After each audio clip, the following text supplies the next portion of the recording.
everybody, it's G.I. Jake, your proud U.S. Army veteran here to serve you. Hope you're living your best life. Today I'm going to talk about what it was like when I first arrived at my duty station for the first time. I was stationed at Fort Hood, Texas.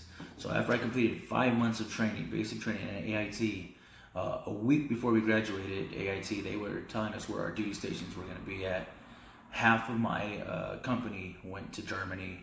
I'll never forget, there was another Smith. Like I said, Smith's a common name. He got Germany, and I thought that was me, but it ended up being a different Smith.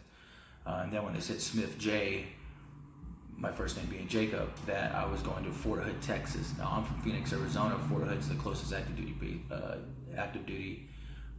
base near to me. Because at first you can't go to a trade-off post; you have to go to an active duty base. So I went to Fort Hood, and it actually worked out for me. Like I said, I'm from Phoenix, Arizona. I had a baby at age 15. All my family was over here, so it actually worked out in my favor in the long run. So like I said, after 5 months of training, I came home for 2 weeks. I had a blast, man. That was the longest I've ever been gone. Came home, had a lot of fun. Saw the family and everything, and then I packed up my car and I took off. I drove 14 hours to Fort Hood, Texas. Now I do want to tell you, if you are thinking about enlisting, you want to try to get hometown recruiting in your contract. That way, it's basically another week off. You get to stay at home and just stick around for another week. You're supposed to have your recruiter recruit, but I heard it's just another week off. So I go to my duty station. I make it there. 14-hour drive. I made it in my 84 Oldsmobile. I pull up, and I just remember, I can't remember how, but like I was put in these barracks. And then I was told where to report. I was attached to 4th ID. Now at this time at Fort Hood, it was an active duty rotation base. So when 1st Cav would go to Iraq, do a tour of Fort Hood, 4th ID would stay in the rear.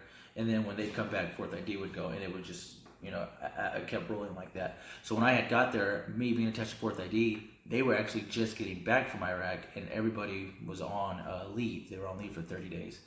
So for 2 whole weeks, I just sat around and really did nothing. I'd show up. And this is how it goes. So you show up, I think formation 6:30, and then you do PT for an hour. So you show up in your PT gear. This is your PT shirt. This is still my shirt I've got since day one, 10 years ago. I got 2 Army shirts left.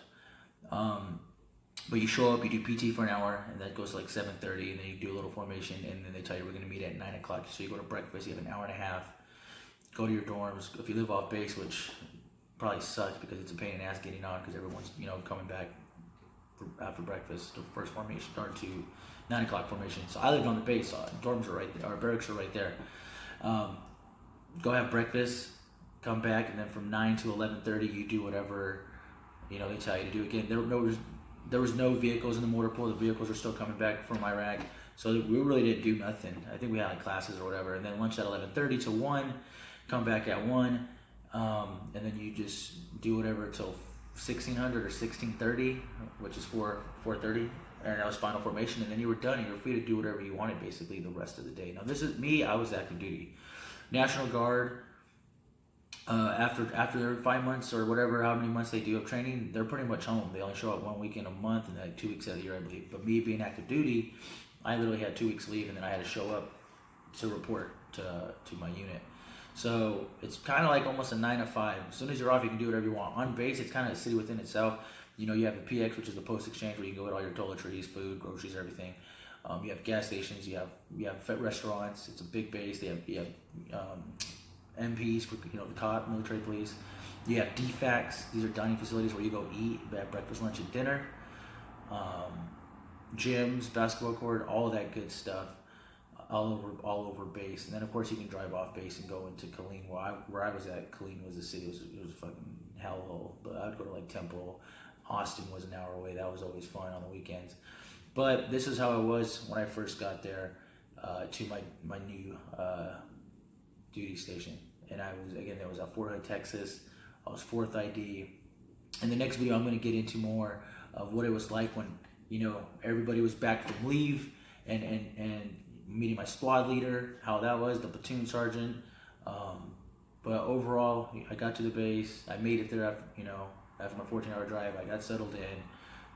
My roommate at the time that actually was on leave too, I found out later he went AWOL, so he didn't come back for a long time. He got in trouble. You never want to go AWOL.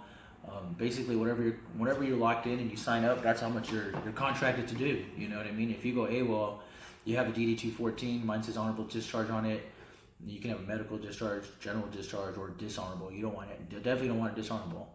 And they remind you thousands of times of, oh, it's going to follow you everywhere for the rest of your life. So you definitely don't want to go AWOL. You always want to report to your duty station, or always want to report to formation and everything.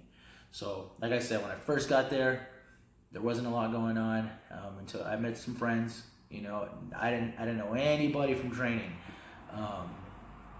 Everybody went somewhere else. You know what I mean? So it was kind of cool. I do want to touch on something. I had somebody reach out to me and tell me I wanted me to mention the asvab. If you're thinking about enlisting, the asvab is that test you have to take. It's an acronym. I don't know what it means. There's an acronym for everything in the military. There's an acronym, but basically it's broken down into a bunch of little parts. I think like math, English, writing, and all that stuff. And obviously, the higher you get on this asvab score, the more MOS's jobs are going to be available to you. So you definitely want to study your asvab if you're thinking about listening, and you want to do your PT. You want to work on those push-ups, you want to work on those sit-ups, and you want to work on that cardio. My son is 15 years old. He's going to enlist in 3 years. Yes, I know I look young. I had my son at 15. He's the main reason why I enlisted, and wanted to get back to my country, like I said in my first video I ever posted. But just know, if you're thinking about enlisting, you want to get on your PT. If I was you, I would start getting up at 4 in the morning every day right now and doing PT for an hour. This way, when you do actually enlist, you're ahead of the game. Okay, nothing's going to actually prepare you for basic training, but if you start getting up right now and start conditioning yourself and getting in the best shape you can possibly get in, this is going to help you in the long run. Okay, so definitely study for the ASVAB, do your PT, stay in shape, stay positive. If you have any questions or comments or anything you want me to talk about, I'm going to keep going, obviously, and break it off into other sections. But if you have anything, go ahead and email me, gijakeproudveteran@gmail.com. Leave a comment, like, subscribe. Again, it's G.I. Jake, your proud U.S. Army veteran, here to serve you. Carry on.